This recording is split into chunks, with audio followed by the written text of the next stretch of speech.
Nous aurions pu penser qu'en 5000 ans d'évolution humaine, nous en saurions plus sur le cerveau et l'âme que nous en savons aujourd'hui.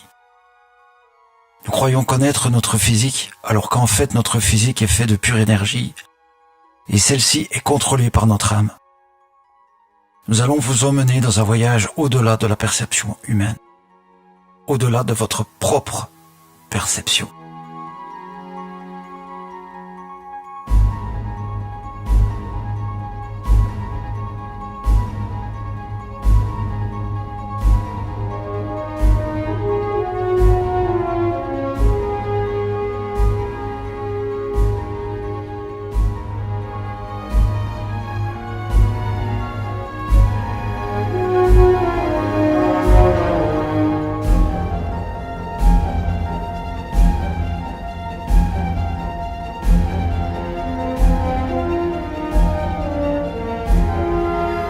Le mental humain est l'une des plus puissantes forces de l'univers.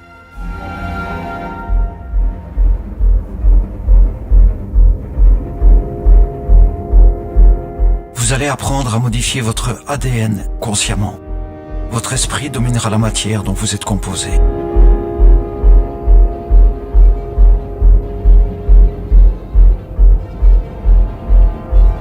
Une seule arme vous sera nécessaire, la volonté.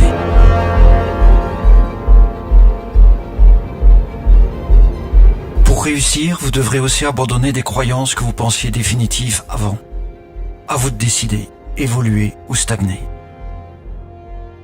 Dans ce voyage, il n'y a pas de peut-être, il y a l'action ou l'inertie.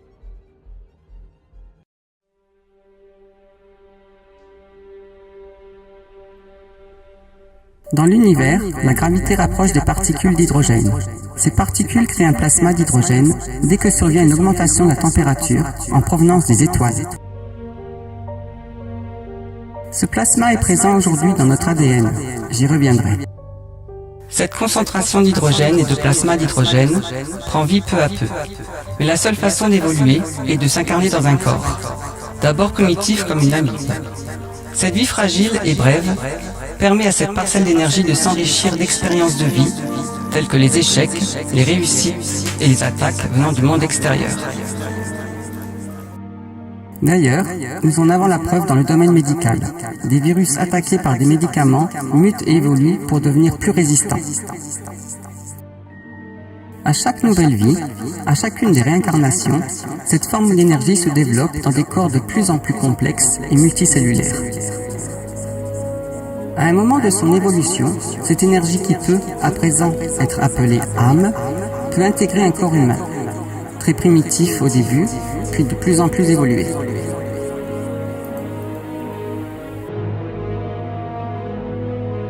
C'est pour cette raison qu'il existe en ce moment sur Terre des primitifs ayant très peu de vie humaine et des humains possédant une très grande sagesse. Les primitifs sont très faciles à repérer. Ils tuent au nom d'un dieu, font se faire exploser des enfants dans des villages du Proche et du Moyen-Orient.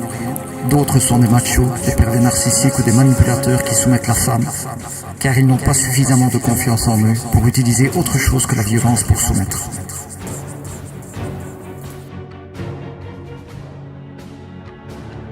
Et malheureusement, il n'existe pas de raccourci pour faire évoluer de tels primitifs. Voilà pourquoi la cohabitation avec ces âmes primitives est si compliquée.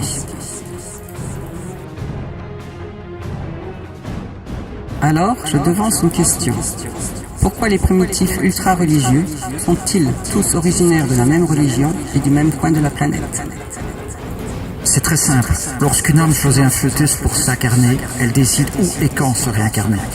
Une âme primitive qui désire soumettre va forcément choisir une culture qui fonctionne comme elle le souhaite. Au Moyen-Âge, l'Europe était parfaite pour des âmes primitives. L'obscurantisme, la violence, l'inquisition, l'extrémisme religieux représentaient un système idéal pour des âmes primitives et violentes.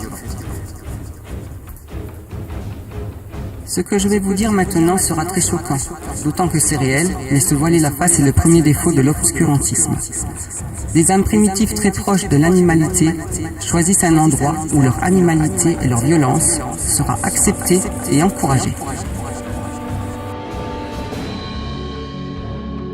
Lorsque leur évolution émerge de cette animalité, elles choisissent une culture plus ouverte et évoluée. Mais, au début, elles se trouvent entre l'animalité et la sagesse. Elles sont alors les pervers narcissiques, les violents, les jaloux compulsifs qui composent notre société. D'ailleurs, savez-vous qu'en France, tous les 3 jours, une femme succombe sous les coups de son compagnon, sous les coups d'une âme primitive. À chaque nouvelle vie, la sagesse augmente. Dans les plus sages, nous trouvons des guides spirituels, des maîtres en haïku. Certains d'entre nous ont vécu plusieurs centaines de vies, réparties sur plusieurs milliers d'années.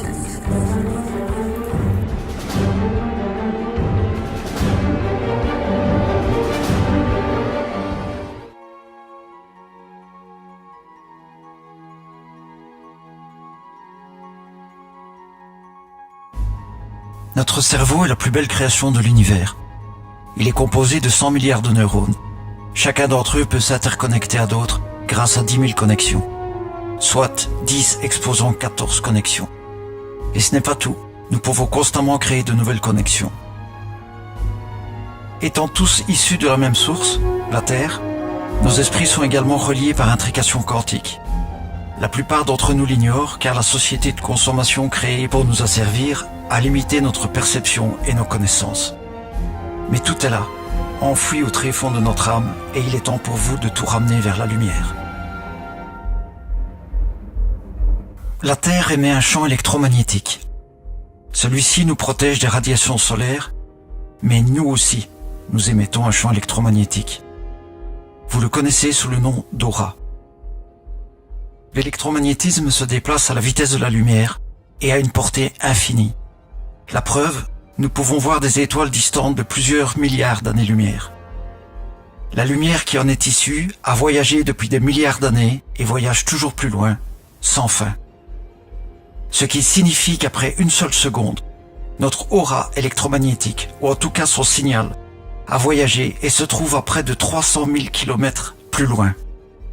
Donc, en une fraction de seconde, notre émission énergétique peut être n'importe où dans le monde. Plus important encore, nous recevons les émissions électromagnétiques de tous les autres êtres humains, tout comme eux-mêmes reçoivent la nôtre. Cette aura peut être lue et décodée et nous pouvons communiquer par ce moyen. Mais comment faire ? Nous allons vous le montrer. Pour comprendre et retrouver tout votre potentiel, vous devez comprendre ce qu'est l'ADN et quels secrets il recèle. Notre ADN est composé de 3 milliards de codes génétiques ou brins d'ADN. Et seulement 3% d'entre eux sont codés. C'est-à-dire qu'une infime partie de ces brins d'ADN détermine ce que nous sommes. Ils ont été codés par la nature lors de notre évolution. La nature a fait des choix, ceux qui lui semblaient les plus judicieux. Cependant, il est possible de modifier ce codage et de créer plus de brins d'ADN codés. Cela peut se faire par l'épigénétique ou, si vous préférez, à travers ce que nous mangeons. Mais ces changements sont très limités. Par contre, en évoluant spirituellement, nous pouvons augmenter la portée de ces changements et, par cela même, acquérir de nouvelles capacités physiques et mentales. Même si, pour l'instant cela vous semble incroyable, vous avez ce pouvoir. Il vous suffit de le vouloir. Et si vous en avez la volonté, nous allons vous aider dans ce nouveau cheminement. Pour commencer, vous devez maîtriser la cohérence cardiaque et émotionnelle. La cohérence cardiaque est une technique de respiration qui va vous donner l'ouverture d'esprit nécessaire à votre évolution. Quant à la cohérence émotionnelle, on peut la résumer en ces termes, vivre l'instant présent. La plupart des êtres humains sont entre 15 et 35% de cohérence émotionnelle. Le reste de leur esprit se trouve à ruminer le passé, à le polluer par des remords et des regrets, mais aussi à anticiper les problèmes futurs. Le seul moment où la plupart des êtres humains peuvent atteindre 85% de cohérence émotionnelle, c'est au moment de l'orgasme sexuel. Mais juste après, l'habitude reprend le dessus et leur cohérence émotionnelle retombe sous les 40%. Pourtant, nous sommes capables de rester en permanence au-dessus des 80%. Voyons comment.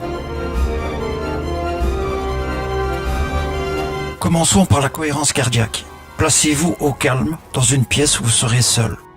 Pas de téléphone, pas de musique ni aucune perturbation extérieure. Respirez profondément, inspirez 3 secondes, bloquez 2 secondes votre respiration, enfin expirez 6 secondes. Si vous avez des difficultés avec ces chiffres, vous pouvez commencer par 2 secondes d'inspiration, 1 seconde de blocage et 4 secondes d'expiration. Mais l'important est d'expirer 2 fois plus que l'inspiration, et ce, afin d'évacuer le plus d'air vicié possible. Faites l'exercice durant quelques minutes, les yeux fermés. Compter les secondes vous permettra de ne penser à rien d'autre. Un calme et une sérénité inhabituels vont vous envahir. Après quelques minutes, vous allez maintenant aller vers la cohérence émotionnelle. Soyez conscient de l'endroit où vous êtes bien, en paix, au calme, et vous ne pensez à rien d'autre. Vous vivez l'instant présent. Vous allez faire grimper votre cohérence émotionnelle. Celle-ci va vous permettre d'évoluer spirituellement. Exercez-vous le plus souvent possible, en tout cas au moins 5 minutes par jour. Nous allons clôturer la première partie de ce film. Avant la sortie de la seconde, préparez-vous à l'aide des 2 cohérences. Seules celles-ci vous permettront d'affronter la suite de votre évolution.